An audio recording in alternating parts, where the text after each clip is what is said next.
Table को और find कीजिए इसकी वैल्यू। तो फर्स्ट स्टेप वही जो हमने फर्स्ट और सेकंड पार्ट में किया, सेम एज। तो फर्स्ट स्टेप क्या था हमारा बेटे, हमने इसको लेट कर लिया, इसका हमने एक नाम रख लिया x इज इक्वल टू 2.709, इसका फिफ्थ रूट मल्टीप्लाई 1.239, इसका सेवंथ रूट आपको दिया गया है। ओके, तो हमें लॉग, क्योंकि लॉग टेबल यूज करना है तो बोथ साइड हम क्या करेंगे बेटा, लॉग ले लेंगे। तो यहां पर लिखेंगे हम लोग taking log on both side. Clear हो गई बात? तो बोथ साइड लॉग लीजिए बेटा। यहां पर क्या आ जाएगा आपके पास, log x is equal to, log x is equal to, तो बेटे यहां पर लिखिए आप लॉग और फिर यहां पर ब्रैकेट लगाएं 2.709, इसको मैं एक्सपोनेंशियल फॉर्म में लिखूंगा तो वो आएगा 1/5 मल्टीप्लाई 1.239, इसको एक्सपोनेंशियल फॉर्म में अगर हम लिखेंगे तो वो आएगा 1/7। क्लियर हो गई बात? अब लॉग की प्रॉपर्टी, लॉग के लॉ अप्लाई कर देंगे। Log x is equal to, log के आगे अगर मल्टीप्लाई आ जाए तो हम क्या करते हैं, प्लस करते हैं टर्म्स को, और अगर पावर आ जाए तो पावर का क्या करते हैं, पावर को लॉग से पहले लिखा करते हैं। यानी कि यहां पर क्या आएगा, अब 1/5 आ जाएगा, पावर पहले, लॉग 2.709। ओके, मल्टीप्लाई था तो प्लस, पावर पहले 1/7, और फिर बेटे लॉग 1.239। क्लियर हो गई बात आपको जी? नेक्स्ट, अब log x is equal to 1/5। अब बेटे हमें इसका log फाइंड आउट करना है। log फाइंड आउट करना हम सीख चुके हैं, फिर देख लें। फर्स्ट ऑफ ऑल हमने रेफरेंस पॉइंट लगाना है। क्या लगाना है? Reference point. रेफरेंस पॉइंट कहां पर लगाते हैं हम लोग? फर्स्ट नॉन जीरो डिजिट के बाद, यानी कि 2 के बाद मैंने लगा दिया। अब बेटे पॉइंट और रेफरेंस पॉइंट के दरमियान नंबर ऑफ डिजिट्स देखने हैं। यहां पर कुछ नहीं है तो हम यहां पर लिखेंगे 0, फिर पॉइंट लगाएंगे यहां पर। अब 27 को 0 में देखना है और 9 के डिफरेंस में देखना है। 2 रिजल्ट आपको आएंगे, आपने उन रिजल्ट्स को क्या कर देना है बेटे, ऐड कर देना है। ऐड करने पर जो आपको रिजल्ट मिलेगा वो आपने पॉइंट के बाद लिख देना है।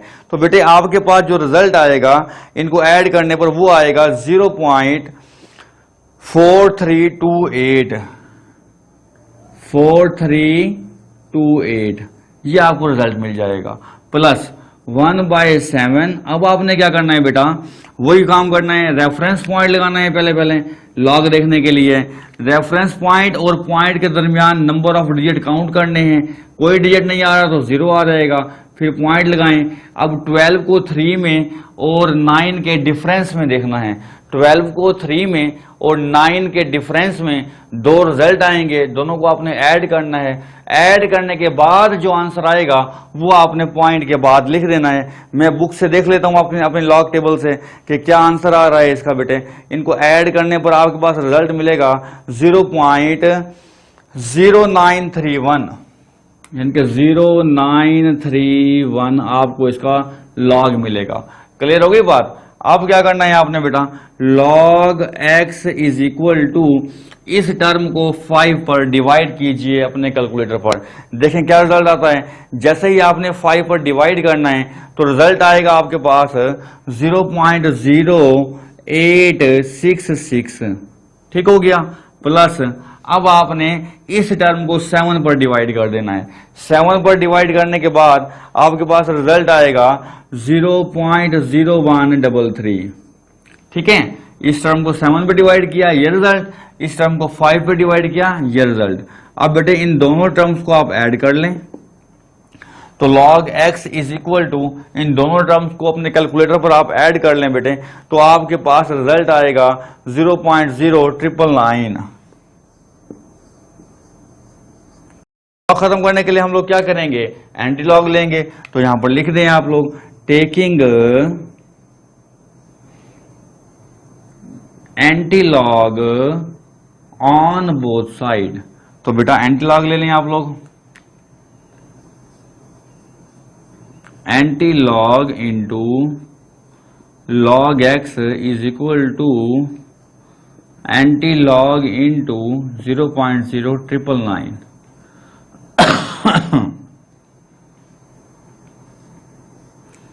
एंटी लॉग से लॉग को क्या कर दें बेटा, कैंसिल कर दें।